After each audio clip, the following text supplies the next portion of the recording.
Assalamu alaikum. Wa alaikum assalam wa barakatuh. My brother in Islam, Dr. Zakir Naik. Indra from Jakarta, Indonesia.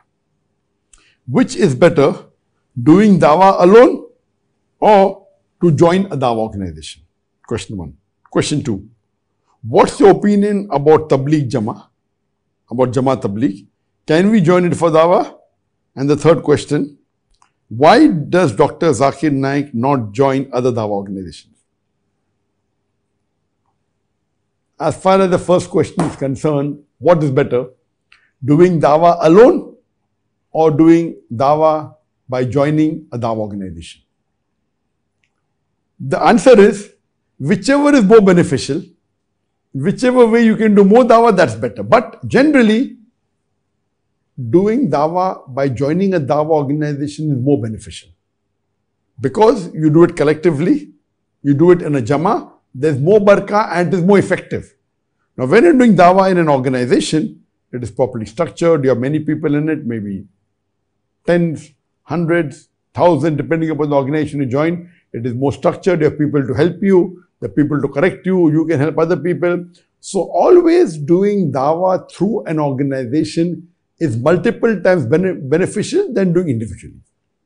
There may be certain situation where individually you may have certain things or some ideas which no other dawah organization have, and you have certain skills. So in this case, if you feel that you have certain skills and you want something unique, your technique, etc., then you start an organization. If you think that you are something unique. And I always say that when someone starts a Muslim organization, Islamic organization, see to it that that organization is doing things which are first as per the Quran and Sunnah, number one. Secondly, see to it that don't reinvent the wheel. If everyone is doing the same thing, what is the benefit? See to it that you do things which are unique and do it with quality. Number one should be as per the Quran and Sunnah. Number two, see it is unique. Number three, see to it that it is the best. Then you have a unique organization which is the best in the world. So always doing dawah in organization is beneficial as compared to individually. But today, because the whole world is a global village, and you can do dawah through social media, through the internet, on the Facebook, on the Instagram, on the YouTube, and there are various channels. So nowadays, of course, doing dawah on individual level is also possible. But if you join an organization, that organization may train you, it may be more effective, you can do in a collaboration, you can do together with your friends, you can be more effective. But you can do alone also. So depending upon the situation, depending upon how much time is at your disposal, depending upon what is your work profile, all these pros and cons, whichever, for example, you go into a dawah organization, it's very far away from your house and traveling takes 1 hour, coming back is 1 hour and you will waste more of time. Then in such situation, if you think you can do individually better, no problem. But see to it that you associate yourself with the organization. If you can't go daily, you go once a week or go once a month. Associating with it is beneficial so that you can be more effective. As far as the second question is concerned, what is your opinion about Jamaat Tabligh? Can we join it for dawah? As far as Tabligh Jamaat is concerned, Alhamdulillah, it is one of the organizations of the Ahl Sunnah wal Jamaat. And you know, every organization has got pros and cons. On a whole, as a whole, not looking at the minor mistakes, it is a good organization. As I said, every organization has got pros and cons. They have got plus points and negative points.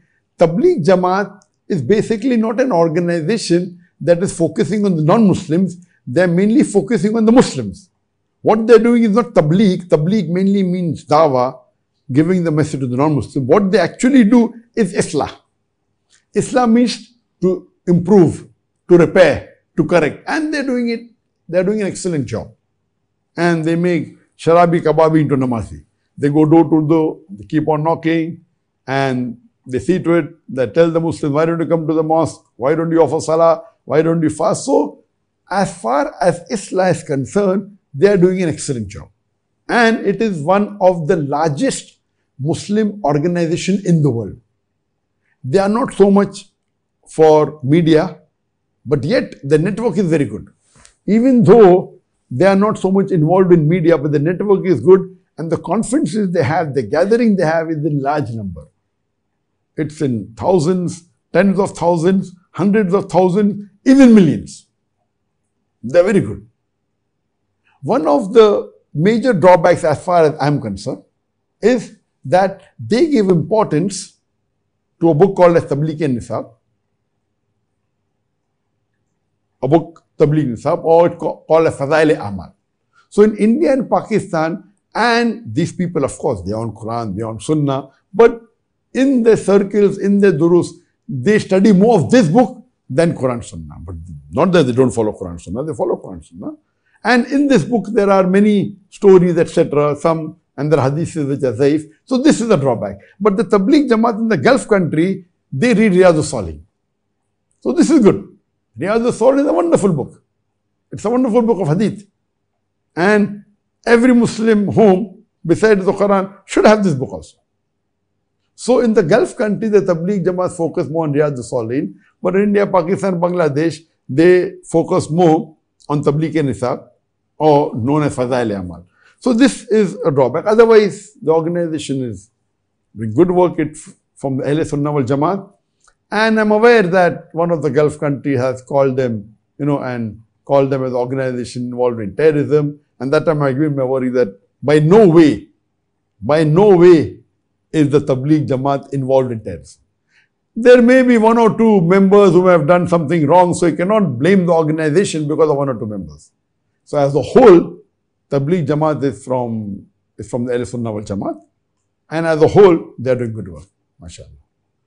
And regarding a question that can we join for dawah? As I said, the Tabligh Jamaat is more involved in Islam, not in dawah. Though there are certain people, for example, Maulana Kaleem Siddiqui, he is a Tablighi from Tabligh Jamaat, and he is very well versed in dawah amongst the non-Muslims. He's from India. But basically, Tabligh Jamaat is more for Islam, not for dawah. And the third question, in the same question, why does Dr. Zakir not join other dawah organizations? As far as joining other dawah organizations is concerned, as you may be aware, that after being inspired by Sheikh Ahmed Deedat in Bombay, we started our own organization by the name of Islamic Research Foundation. And alhamdulillah, we started in 1991 when I was doing my internship. And alhamdulillah, we started with one employee and we grew, mashallah. It became, in the next few years, in the next 10-15 years, mashallah, it became one of the largest Muslim private dawah organizations in the world, where we had more than 500 full-time paid employees only in Bombay and a couple of hundred in other parts of the world.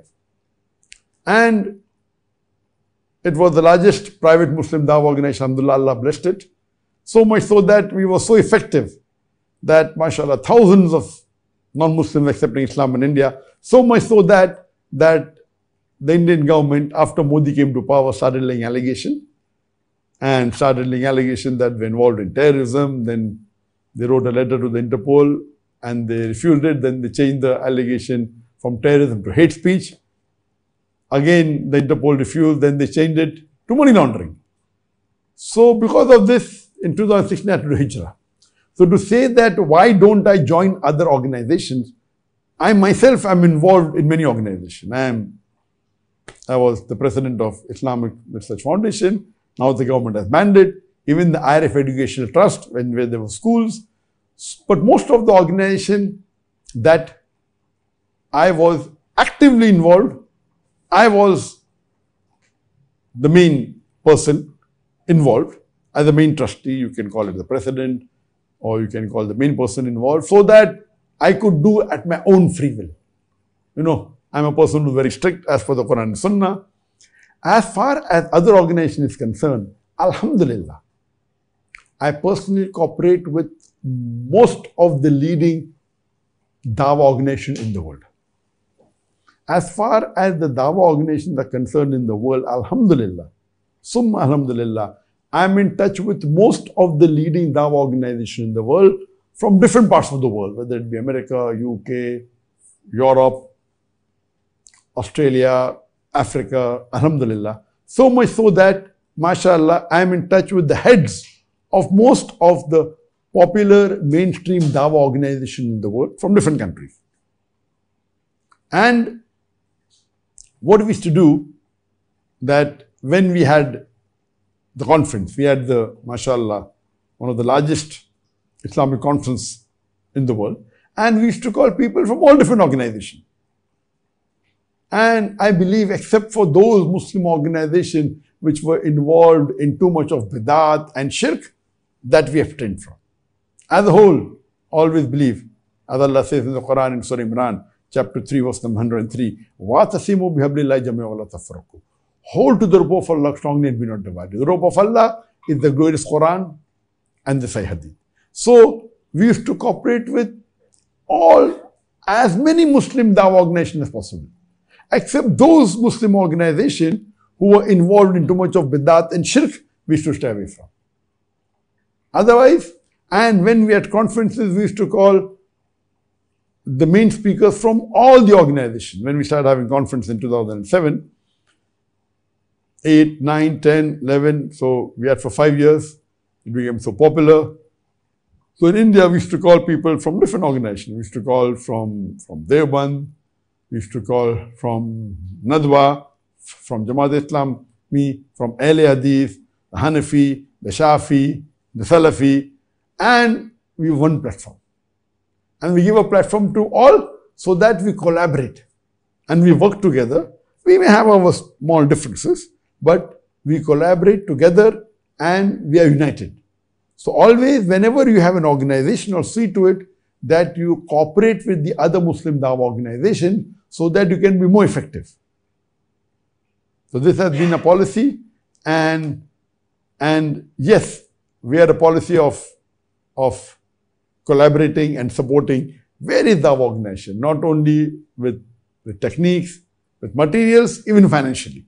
And we saw to it that those organizations that were involved in dawah, when we started a satellite channel, Peace TV, of course, we started collaborating with all the Islamic satellite channels, whether it be in English language, whether it be in Urdu language, as long as they were not involved in bidat and shirk. That was the only criteria. We supported them with whatever we can, with our technology, with our knowledge, and with even finance. So whether it be dawah channels, satellite channels, whether it be dawah organization, whether it be dawah institutions, whether it be individual dais, at all levels, we used to collaborate, and we do that even now. Even though we have left India, we did hijrah about 7 years back. Even now, mashallah, we are in touch with most of the duat and most of the Islamic organization, and we try and support and help each other. Hope that answers the question.